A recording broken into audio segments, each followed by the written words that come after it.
एक मज़दूर महिला की कहानी। एक बार महिला होती है जो एक ऑफिस में काम करती है। उसकी उम्र लगभग 50 साल की होती है। उम्र के इस पड़ाव में उस महिला के पैरों में दर्द रहता था। इस कारण से उसको आने जाने में दिक्कत का सामना करना पड़ता है। लेकिन घर का खर्च चलाने के लिए उसको नौकरी करनी पड़ती है। एक दिन वो ऑफिस से घर जा रही थी। वो बस स्टॉप पर पहुंची तो उसने देखा हर बार की तरह वहाँ बहुत भीड़ थी। थोड़ी देर बाद वहाँ एक बस आई और वो बस में चढ़ी तो उसने देखा बस में बैठने के लिए जगह नहीं थी। थोड़ी देर बाद अचानक से एक आवाज़ आई कि मैडम, आप इस सीट पर बैठ जाइए। उस महिला ने पीछे मुड़कर देखा कि एक महिला मज़दूर अपनी सीट छोड़कर ऐसा बोल रही थी। उसने गौर से देखा कि वो महिला मज़दूर तो उसके साथ वहाँ बस स्टॉप पर खड़ी थी, जो कि दिन भर मज़दूरी करके अपने घर पर जा रही थी। उस महिला ने उस महिला मज़दूर का शुक्रिया कहा और सीट पर बैठ गई। उसको ये सब देखकर बहुत अच्छा लगा और मन ही मन सोचने लगी कि दुनिया में इस तरह के अच्छे लोग भी हैं। थोड़ी देर के बाद एक बस स्टॉप आया और उस महिला के बगल वाली सीट के एक आदमी खड़ा होकर उसे उस बस स्टॉप पर उतर गया। तो उस महिला ने उस मज़दूर महिला को वहाँ पर बैठने को कहा, लेकिन वो महिला मज़दूर वहाँ नहीं बैठी।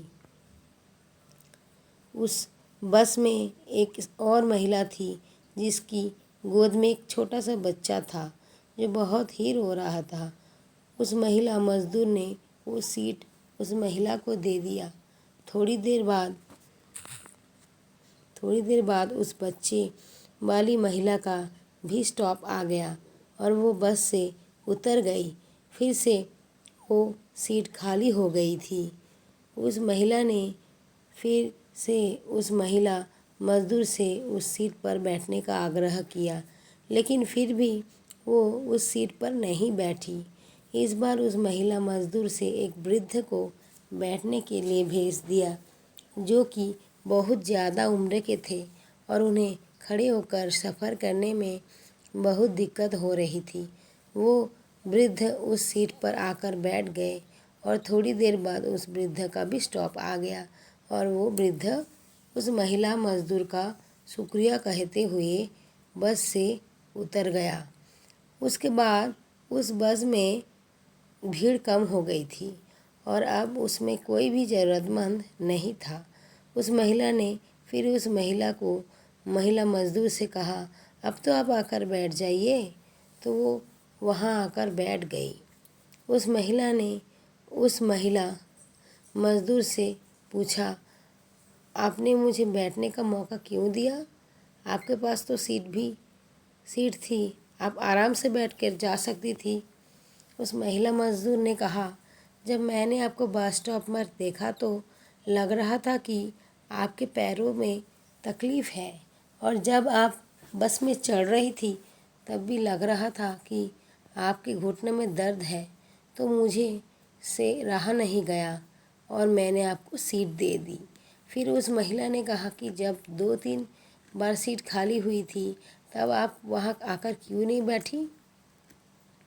तो महिला मज़दूर ने कहा, हाँ मैं बैठ सकती थी, लेकिन मैंने देखा उस महिला की गोद में छोटा सा बच्चा था जो कि रो रहा था, इसीलिए उस सीट पर मैंने उसको बैठने दे दिया। उसके बाद वो वृद्ध आदमी जो कि खड़े थे और मैं बैठ जाती तो ऐसे कैसा अच्छा लगता कि मैं बैठ जाती और वो वृद्धजन खड़े रहते, इसलिए मैंने उनको बैठने का मौका दिया, जिससे वो मुझे आशीर्वाद देकर गए, तो मुझे बहुत ही अच्छा लगा। तो उस महिला ने उस महिला मज़दूर से पूछा कि आप ये रोज़ाना ही करती हो या फिर आज की कर रही हो? तो उस महिला मज़दूर ने कहा, ये मैं रोज़ाना ही करती हूँ। और आगे कहने लगी कि मैडम, मेरे पास दान करने के लिए पैसे तो नहीं हैं, मतलब कुछ भी नहीं है जिससे कि मैं कुछ पुण्य कमा सकूं। कभी कभी रास्ते में से कचरा उठाकर साइड में कर देती हूँ। कभी कुछ होता है खाने को तो जानवरों को दे देती हूँ। और वहाँ बस में जब कोई ज़रूरतमंद को देखती हूँ तो उसके लिए अपनी सीट दे देती हूँ। बात ख़त्म होते होते उन दोनों को भी स्टॉप आ गया और वो दोनों अपने रास्ते चल दिए। दोस्तों, ये कहानी हमें सिखाती है कि हम जिंदगी में जितना ही कुछ बांट सकते हैं उतना हमें बांटना चाहिए। हमारे पास कुछ ना कुछ जिसे हम दूसरों के साथ शेयर कर सकते हैं। चाहे आपके पास पैसा हो तो आप किसी की मदद कर सकते हो, या आपके पास कोई ऐसी चीज़ हो जिसे आप किसी को साथ बांट कर सकते हो। अगर आप ईमानदारी से किसी को मदद करेंगे तो ऊपर वाला आपकी ज़रूर मदद करेगा, क्योंकि आपको भी पता नहीं चलेगा कब ऊपर वाला किसी इंसान के रूप में आपके पास आ जाता है। दोस्तों, ये कहानी आपको कैसी लगी इसे कमेंट करके शेयर कीजिए, बताइए।